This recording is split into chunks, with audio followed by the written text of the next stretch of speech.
Ļoti bieži vien mūsu praksē parādās pacienti, kuriem sāp kāja, bet viņi patiesībā nesaprot, ka problēma nāk no muguras, vai viņi neapzinās to, ka problēma nāk no muguras.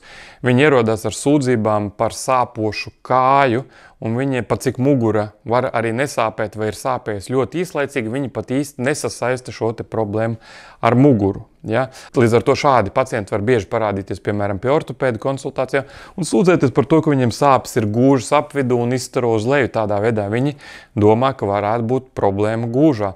Bet ortopēds viņus paskatās un konstatē, ka gūžai viss ir kārtībā, un tad ortopēds iesaka pārbaudīt mugurkaulu.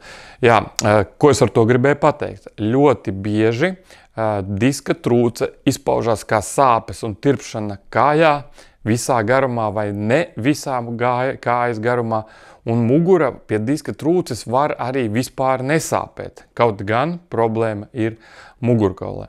Redziet, tā interesanti izpaužās šī diska trūce. Viena un tā pati problēma, bet dažkārt viņa nerada simptomus vispār, un cilvēks ir pilnīgi vesels, un dažkārt viņa rada ļoti īpatnējus simptomus, ka cilvēks nemaz nevar saprast, ka problēma ir mugurā.